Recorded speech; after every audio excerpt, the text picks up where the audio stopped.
10, विषय math, quadratic equation volume 2।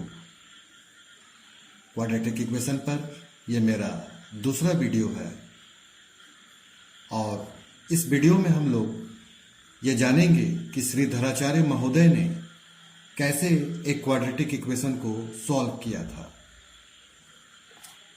तो आइए सबसे पहले हम लोग जानेंगे व्हाट इज क्वाड्रेटिक इक्वेशन।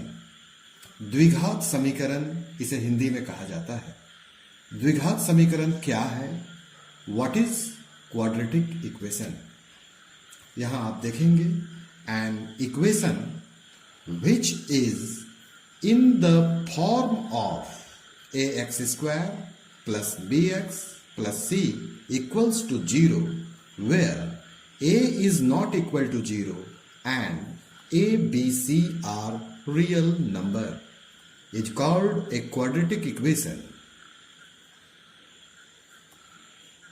वह समीकरण जिसका रूप a x square plus B x plus c बराबर 0 की तरह हो और ए 0 ना हो, A is not equal to 0, और A B C real number हो। यहां ये ए क्या है? तो this is the coefficient of X square. B क्या है? Coefficient of X. And C क्या है? Constant term. कोफिशिएंट को हिंदी में गुणांक कहा जाता है। एक्स स्क्वायर का गुना ए से हो रहा है, अर्थात ए एक्स स्क्वायर का गुणांक है। ए is the coefficient of X square, B x का गुणांक है, B is the coefficient of x, और सी एक कांस्टेंट टर्म है। ये द्विघात समीकरण का रूप है। इस रूप को सभी छात्र ध्यान में रखेंगे, याद कर लेंगे। इस रूप का कोई भी इक्वेशन द्विघात समीकरण कहलाएगा। आइए अब ज्ञान को आगे बढ़ाते हैं, अगले पन्ने में आते हैं। ये दो एग्जाम्पल आपके सामने यहाँ पर रखा गया है।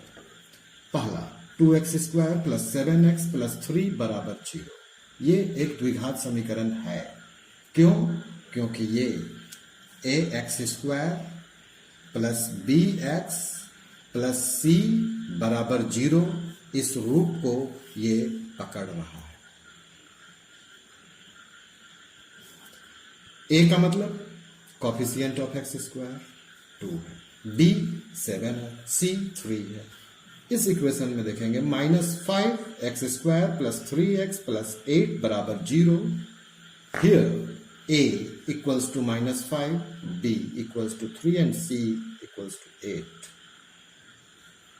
यहाँ A B C real number है और कहीं भी ए 0 नहीं है, इसलिए ये और ये दोनों क्वाड्रेटिक इक्वेशन का उदाहरण है।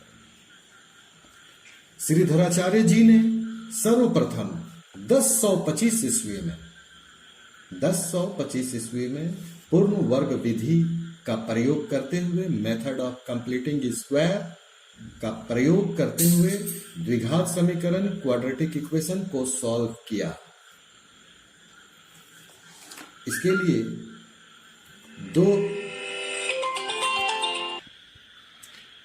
द्विघात समीकरण को सॉल्व करने में पूर्ण वर्ग विधि या मेथड ऑफ कंप्लीटिंग स्क्वायर का प्रयोग श्रीधराचार्य जी ने किया था। और इस समय दो चीजों को जानना जरूरी है यहाँ। पहला कि a plus B whole square बीजगणित का यह सर्व समीका है।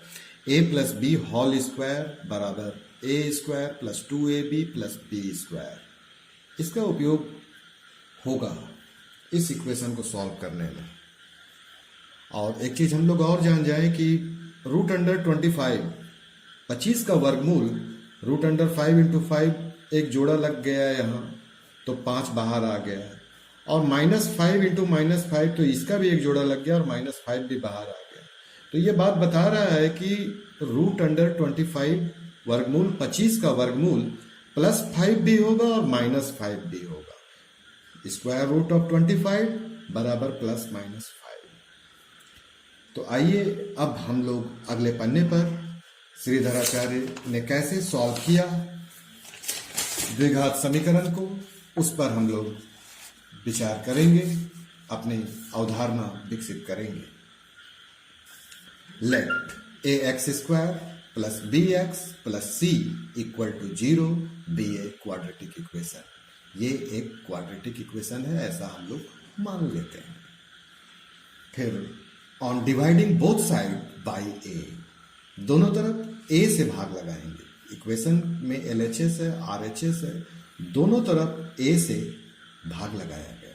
यहां आप देख सकते हैं a x square by a, b x by a, c by a, 0 by a 0 हो जाएगा।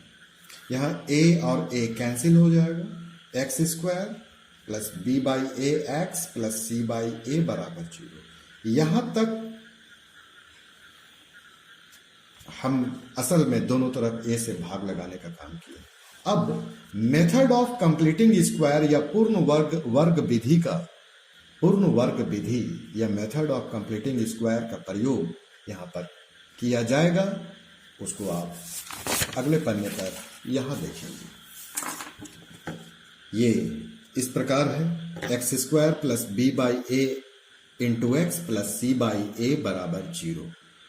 यहां ये एक्स स्क्वायर को ऐसा लिख लिए, एक्स टू द पावर 2। यहां बी बाई ए में ऊपर और नीचे 2 से गुना कर दिया गया, ऊपर और नीचे ये 2 और ये 2 कट के वही बात रह जाएगा b by a into x, और b बाई 2a का होल स्क्वायर जोड़ दिया गया है और b बाई 2a का होल स्क्वायर घटा दिया गया है। जितना जोड़े उतना घटा दीजिए, और ये c बाई ए यहाँ हूबहू उतार दिया गया है बराबर 0।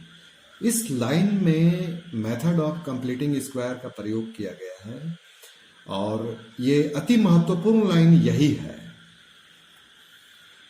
This is the most important conceptual line for solving the quadratic equation by using method of completing square. यहां से यहां तक ये पहला टर्म, ये दूसरा टर्म और ये तीसरा टर्म, यहां से यहां तक a प्लस बी का होल स्क्वायर बन चुका है। ये a स्क्वायर, a का मतलब x और b का मतलब b बाई 2 है, तो a square plus 2ab plus b square यहाँ पे दिख रहा है। तो a प्लस b का मतलब b बाई 2a, ये होल स्क्वायर हो गया। और ये माइनस b बाई 2a का होल स्क्वायर उठा के राइट हैंड में ले गए, प्लस हो गया है, और ये plus c by a right तरफ चला गया, right hand side minus c by a हो गया। फिर आप देखेंगे कि 4a स्क्वायर और a का एलसीएम 4a स्क्वायर है, और जब इसको इससे भाग लगाते हैं तो 1 आता है। 4a स्क्वायर को 4a स्क्वायर से भाग लगाएंगे 1 आएगा, और b स्क्वायर और यहाँ पर 4ac। ये स्क्वायर जब इधर आएगा तो ये स्क्वायर रूट हो जाएगा, और ये प्लस b बाई ए को जब हम दाईं ओर ले जाएंगे तो माइनस b बाई 2a के रूप में जाएगा। और ये ऊपर b स्क्वायर माइनस 4ac है, और 4 का वर्गमूल 2 है, और a स्क्वायर का वर्गमूल a है, और ये प्लस माइनस है। फाइनली x बराबर minus b plus minus root under b square minus 4ac by 2a है। This is the solution of Shridharacharya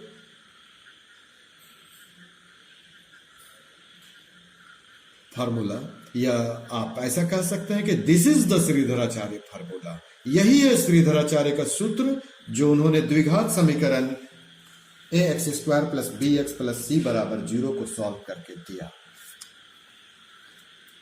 प्यारे छात्रों, यहां तक हम लोग सीखे हैं कि श्रीधराचार्य जी ने मेथड ऑफ कंप्लीटिंग स्क्वायर का प्रयोग करके कैसे a x square plus B x plus c बराबर 0 को सॉल्व किया, उन्होंने क्या उत्तर दिया, और सॉल्यूशन यहां है आपके पास। प्लस और माइनस एक्स के 2 वैल्यू देंगे, प्लस और माइनस मिलके एक्स के 2 वैल्यू देंगे, और वो अब तक आपने सीखा में आप देखेंगे। अब तक आपने सीखा है a x square plus B x plus c बराबर 0 एक क्वाड्रेटिक इक्वेशन है। फिर आपने सीखा कि x बराबर minus B plus minus root under B square minus 4ac by 2a है।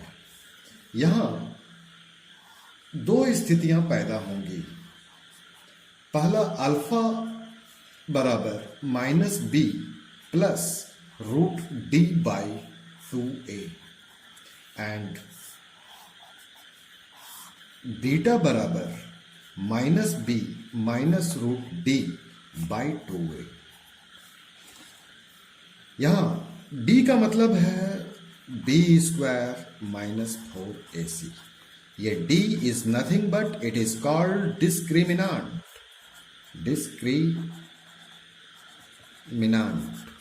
या इसी को हम लोग विवेचक कहते हैं।